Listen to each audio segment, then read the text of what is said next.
Assalamualaikum warahmatullahi wabarakatuh. Selamat bertemu kembali anak-anakku sekalian. Hari ini kita akan belajar lagi tentang dasar-dasar kefarmasian dengan pokok bahasan adalah dosis obat. Kemarin ketika tatap muka kita sudah mempelajari sedikit tentang dosis obat.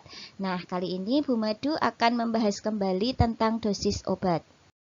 Dosis itu apa sih?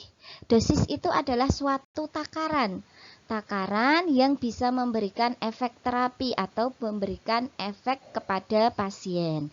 Nah, dosis itu yang perlu kita kenal itu ada dua macam, yaitu dosis maksimal dan dosis lazim. Dosis maksimal ini berlaku untuk pemakaian sekali dan sehari, jadi hanya digunakan untuk pemakaian sekali dan sehari.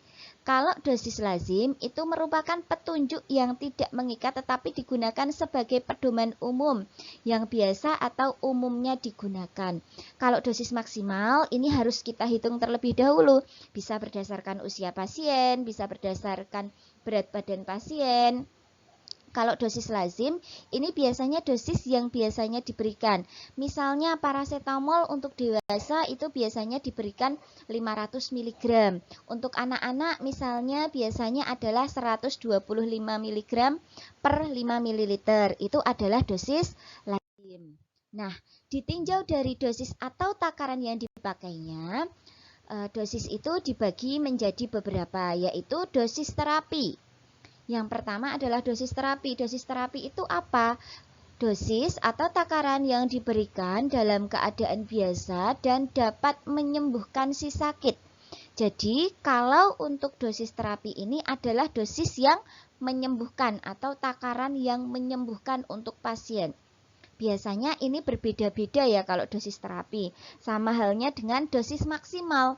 Dosis maksimal itu adalah dosis atau takaran yang terbesar yang dapat diberikan kepada orang dewasa untuk pemakaian sekali dan sehari tanpa membahayakan atau yang tidak membahayakan.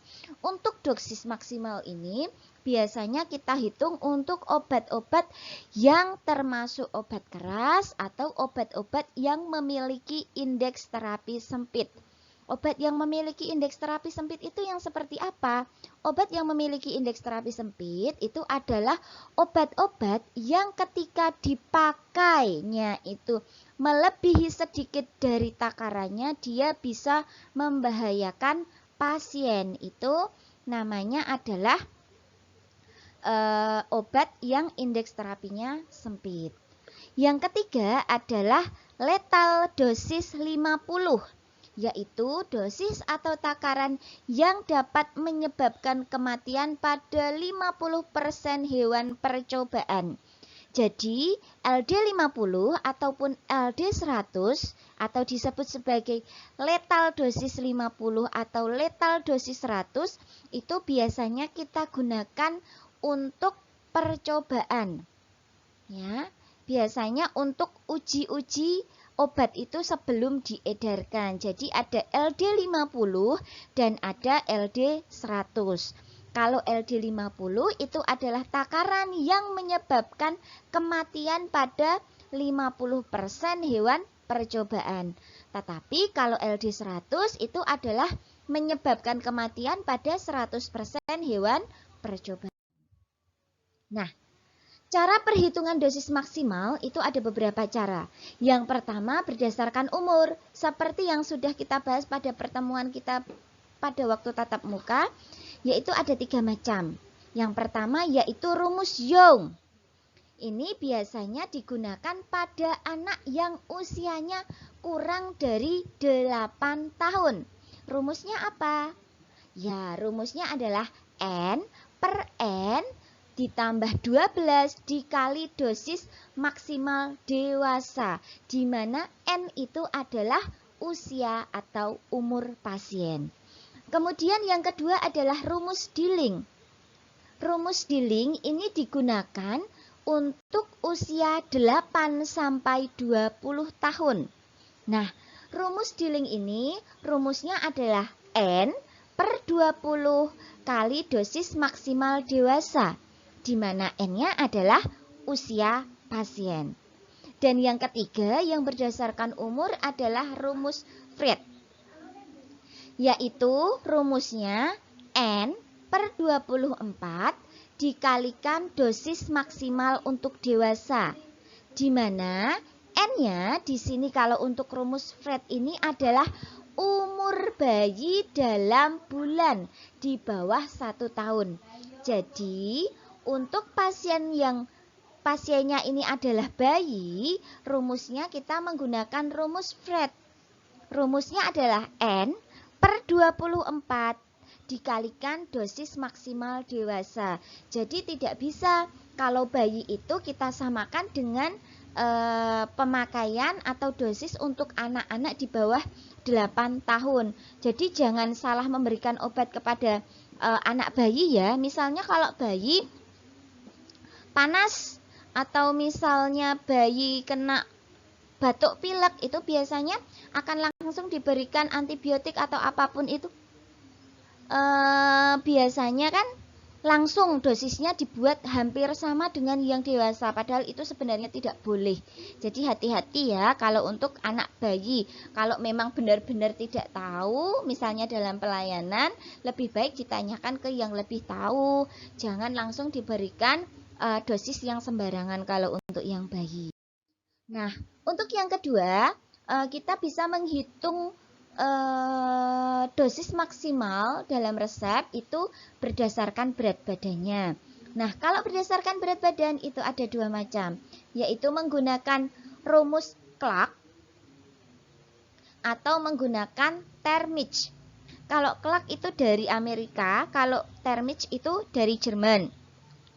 Nah, kalau untuk yang rumus Clark itu ada 2 macam, yaitu berat badan anak dalam kilogram dikalikan dosis maksimal dewasa dibagi 150. 150 di sini ini sudah kesepakatan ya. Terus kemudian yang kedua kalau dari rumus Clark itu yang kedua, untuk rumus Clark, ini kita bisa menggunakan berat badan dalam pound. Karena di Amerika itu berat badannya tidak dalam kilogram ya perhitungannya kebanyakan, tetapi dalam pound. Berat badan anak dalam pound dikali dosis maksimal dewasa dibagi 68. 150 dan 68 di sini sudah ketetapan dari rumusnya. Kemudian untuk rumus dosis maksimal berdasarkan berat badan yang kedua, kita bisa menggunakan rumus Termich. Ini rumusnya dari Jerman.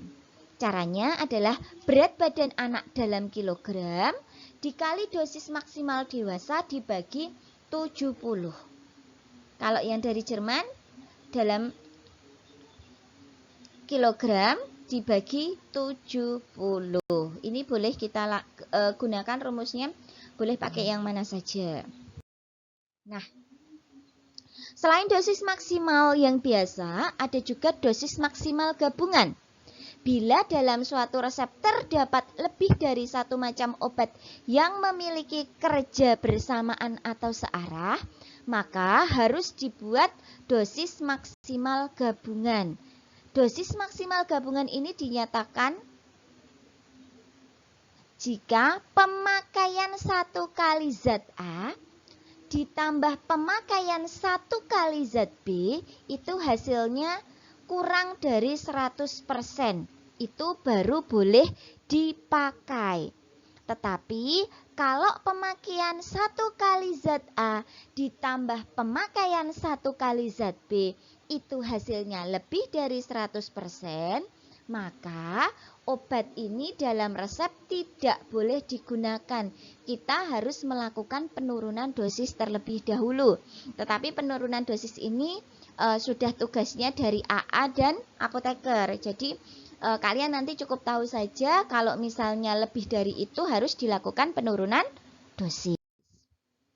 Nah, dalam perhitungan dosis maksimal obat, kita tidak hanya menghitung dosis maksimal saja, karena tadi disebutkan toh, kalau ada dosis gabungan, ada 2 obat yang kerjanya searah, itu kita harus mencari prosentasenya. Maka untuk menghitung dosis maksimal obat supaya itu aman digunakan, ada 3 hal yang harus kita hitung. Yang pertama adalah dosis maksimal. Yang kedua adalah pemakaian minimal dalam resep atau disingkat dengan PMR. Dan yang ketiga adalah prosentase dosis. Jadi diingat-ingat ada 3 hal di sini yang harus kita pahami untuk dihitung terlebih dahulu sebelum mengatakan obat ini overdosis atau tidak overdosis. Ada perhitungan dosis maksimal atau DM. Yang kedua adalah perhitungan pemakaian maksimal dalam resep atau PMR. Dan yang ketiga adalah perhitungan prosentase dosis. Oke, sekarang kita lihat untuk contoh perhitungan dosis maksimal di sini. Ada resep paracetamol 0,2, artinya kalau tidak ada penandaannya kemarin 0,2 itu apa? Iya, 0,2 gram atau 200 mg. Kemudian di sini ada CTM 0,01.